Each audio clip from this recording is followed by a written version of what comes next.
मंजिल मिलेगी भटक कर ही सही, गुमराह तो वो हैं जो घर से निकले ही नहीं। ये बात आज से 2 साल पहले मुझे डॉक्टर आरफा ने बोली थी। डॉक्टर आरफा सीधा ज़रा एक माना जाना नाम है उर्दू अदब के अंदर। जिन दिनों में मैं एफसी में था उन दिनों में मुझे मेरी उनसे मुलाकात होती थी। और कुछ लोग होते हैं जिनके लिए अल्लाह पाक दिल में इज़्ज़त डाल देता है, और मेरी ज़िंदगी के अंदर चंद एक लोगों में से डॉक्टर आरफा हैं, उन लोगों में से एक हैं। तो 2 से 3 मरतबा मुझे डॉक्टर आरफा से मुलाकात करने का मौका मिला, बल्कि 3 से 4 मरतबा, वो भी एक मरतबा उर्दू फेस्टिवल में। और इससे हट के एफसी में जितने भी इवेंट्स होते थे मेरी कोशिश होती थी मेरी उनसे मुलाकात हो जाए। कुछ फाइनेंशियल क्राइसिस की वजह से मुझे एफसी में मैं अपना बिजनेस स्टडीज़ को मैं कंटिन्यू नहीं कर पाया, और मुझे फर्स्ट सेमेस्टर में सेमेस्टर फीस करवा के यूनिवर्सिटी ऑफ लाहौर आना पड़ा, जिसकी वजह से मैं उनके पास पढ़ नहीं सका। और अगर मैं एफसी में अपना बैचलर्स कंटिन्यू रखता तो 5th या 6th सेमेस्टर में मुझे उनके पास हिस्ट्री पढ़ने की अपॉर्चुनिटी मिलनी थी। बट एनीवेज, जो होता है बेहतर के लिए होता है, और अल्हम्दुलिल्लाह I am happy with my life. और यहाँ पर आके जो एक्सपोजर मिला है वो अलग है, और वहाँ पर आके जो एक्सपोजर मिला था वो अलग था। So it's fine. एनीवेज, आज फिर रिकॉर्ड कर रहा हूँ मैं एक वीडियो। रिकॉर्डिंग का पर्पज़ बेसिकली ये है कि यूट्यूब पे एक तो थोड़ा सा कंसिस्टेंट हुआ जाए, सेकेंडली रिकॉर्डिंग का एक पर्पज़ ये है कि जो कुछ मैं एक्सपीरियंस कर रहा हूँ ड्यूरिंग माई यूनिवर्सिटी लाइफ, और मेरे सोशल सर्कल के अंदर रहते हुए जो चीज़ें मैं एक्सपीरियंस करता हूँ एज अ हॉस्टल लाइफ, घर आना जाना, हॉस्टल में ठहरना, वो सारे एक्सपीरियंसेस जो है मैं एज अ मेमोरी रिकॉर्ड करूँ, आप लोगों के साथ अपना एक्सपीरियंस शेयर करूँ, अच्छी चीज़ें भी और बुरी चीज़ें भी, और एज अ मेमोरी इसको रिकॉर्ड भी करूँ।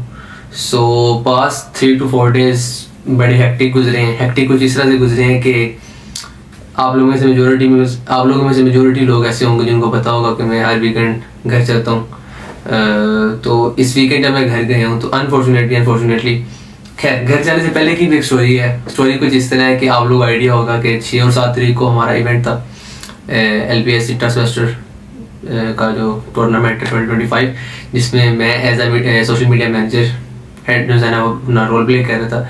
तो 6 को तो इवेंट हमारा हो गया, 7 को मैंने वीडियो रिकॉर्ड की, मैंने अपलोड भी किया, आप लोगों ने देखी होगी, ठीक है। वार की वजह से हमें 7 का ब्रेक मिल गया, हॉलीडे हो गया, पब्लिक हॉलीडे हो गया। और 8 तारीख को फिर हमारा जो एक दिन मिसिंग था, उसका इवेंट का एक दिन मिसिंग था, वो फिर हमने 8 को कंडक्ट किया। सेमीफाइनल जो फाइनल थे कुछ स्टूडेंट्स के वो कंडक्ट करवाए। तो सीन कुछ ऐसा हुआ कि उसके बाद डाटा वगैरह कलेक्ट करने के बाद अब डाटा एडिट करके भी देना था। अब रॉ मटेरियल इकट्ठा करना बहुत आसान काम है, आसान नहीं है लेकिन एक कंपैरिजन के थ्रू अगर मैं बताऊं, बट डाटा को एडिट करना, रॉ डाटा को एडिट करना, उसको उसमें कलर ग्रेडिंग, उसमें effects, each and everything. Then आपने जो रील बनानी है एक, उस पर भी आपको टाइम लगता है। अब लोगों को ये लग रहा होता है कि यार एक 40 to 45 सेकंड की रील है, इसमें कितना टाइम लग गया होगा, मैक्सिमम 1 घंटा लग गया होगा। बट नहीं, उस एक रील में सबसे पहले तो अगर आपने 500 क्लिप्स रिकॉर्ड की हैं तो उन 500 क्लिप्स के अंदर आपने 40 to 50 क्लिप्स को सेपरेट करना है जो जिनमें क्वालिटी मटेरियल आया हुआ है, ठीक है, क्वालिटी कवरेज कह सकते हैं आप लोग, ठीक है, मेरी वर्डिंग में। तो उन क्लिप्स को इकट्ठा सेपरेट करने के बाद देन आपने उनको मर्ज करना है, फिर उनमें से आपने क्लिप्स की कटिंग करनी है, ठीक है। देन उसके बाद आपने म्यूजिक चूज करना है, ठीक है। म्यूजिक चूज करने के बाद में आपने डिसाइड करना है कि यार अच्छा रील की हमने थीम क्या रखनी है, ठीक है। देन उसके बाद colour grading, each and everything. 6 से 7 घंटे का प्रोसीजर होता है, और एक आर्टिस्ट को उसके दौरान बहुत चीज़ों की आमद भी हो रही होती है कि अच्छा यार इस चीज़ को इस तरह कर लीजिए, इस चीज़ को इस तरह कर लीजिए। But to be very honest ये बहुत मज़ेदार काम है, और क्रिएटिविटी डेफिनेटली हर बंदे के अंदर नहीं होती। ये भी एक बाय बर्थ स्किल इसको आप कह लें, ठीक है। तो रील एडिट करके प्रोवाइड की उनको, और आज अभी मैं फ्री हूँ पिक्चर वगैरह प्रोवाइड करके। सारी फैजान भाई हमारे प्रेसिडेंट सोसाइटी के, उनको भी मैं डाटा प्रोवाइड करके तो मैं फ्री हूँ। अच्छा, रील हो गई, ठीक है। उसके बाद मुझे जाना था फ्राइडे वाले दिन मुझे जाना पड़ा मार्केट। कुछ दोस्त का काम भी था, अकबरी मंडी, उसने ले ली थी अपनी सिस्टर की शादी के लिए बिद, और मैंने कहा चलो फिर साथ हमने वहाँ पर थोड़ी बहुत कैमरा मार्केट भी विजिट की, और शाह आलम मार्केट भी हम लोग गए कुछ काम के सिलसिले में। तो वो बहुत एक अच्छा एक्सपीरियंस रहा। रात लेट तक मैं बिजी रहा, अराउंड 6-7 बजे तक। तो फ्राइडे इवनिंग में मैंने लाहौर जाना था, लेकिन लाहौर से कह रहा हूँ सॉरी मोरकुंडा जाना था, तो नहीं जा सका। मोरकुंडा मेरा शहर है, आप सब लोग में से मेजोरिटी को पता ही होगा, जो लोग मुझे इंस्टाग्राम पे देखते हैं, जितने भी सोशल मीडिया प्लेटफॉर्म्स हैं उन पे देखते होंगे। मेरा आबाई घर है जिस जगह पर, उसका नाम वडकोट है, डिस्ट्रिक्ट ननकाना साहिब। और जिस वक्त घर गया हूँ तो आगे से जाके पता चला है कि जनाब रात से लाइट गई हुई है, लाइट ही नहीं है। वो अलग से जलालत हुई है, 8 बजे की रात की लाइट गई हुई थी और अगले दिन 3 बजे लाइट आई। तो अब इंटरनेट तो हमारी मेरे ख्याल से एक बेसिक नीड बन चुकी है, इसने इन सब चीज़ों को इंटरकनेक्ट किया हुआ है।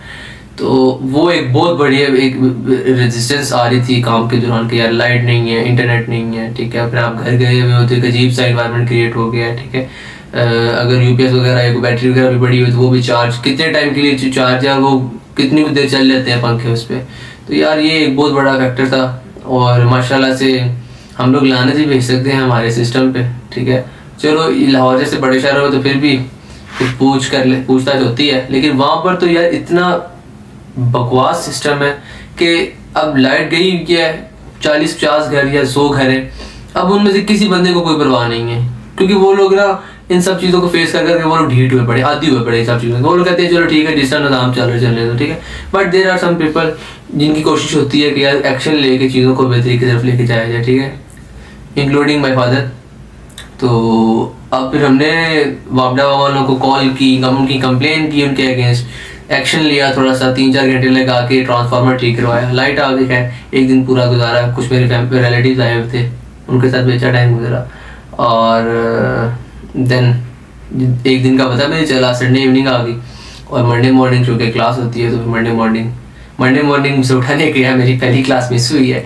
और आज मैं आया हूँ तकरीबन 2 बजे लाहौर, 2 से 5 क्लासेस ली हैं और उसके बाद अब ये सीन चल रहा है कि बस थोड़ा बहुत यूनिवर्सिटी का काम। अब अगला वीक भी अल्हम्दुलिल्लाह बिजी जाएगा, क्योंकि उसमें कुछ अपने काम भी हैं यूनिवर्सिटी के काफ़ी ज़्यादा काम पेंडिंग पड़े हुए हैं, क्योंकि मेरे finals with in a month start हो रहे हैं। तो उसमें जो सारे कोर्सेज़ के फाइनल प्रोजेक्ट्स हैं उनको जो है ना वो बनाना है, और असाइनमेंट से कुछ जो वो करनी है। उससे हट के कुछ क्लाइंट का काम भी है, वो भी देखना है। साथ साथ अपनी ये जो कैंपेन चल रही है यूट्यूब की, इसको भी चलाना है, सोशल मीडिया को भी देखना है। सो इन सब चीज़ों का कंक्लूजन अगर निकाला जाए तो वो यही है कि यार आप जितना खुद को बिजी रखते हो, जितना ज़्यादा खुद पे काम करते हो, जितना ज़्यादा नॉलेज कंज्यूम करते हो, आपके लिए उतना वो चीज़ बेनिफिशियल रहती है, ठीक है। इसमें एक तो एक चीज़ ये होती है कि with the passage of time आप चीज़ों को सीख रहे होते हो, और एक टाइम आता है कि आप जिन इंटेलेक्चुअल लोगों को आप अपना आइडियल मानते हो, एक टाइम आता है कि आप उनके स्टेज पे पहुंच जाते हो। So this is all from my side. ख्याल रखें अपना, ज़्यादा से ज़्यादा दुआओं में याद रखें। अल्लाह हाफिज़।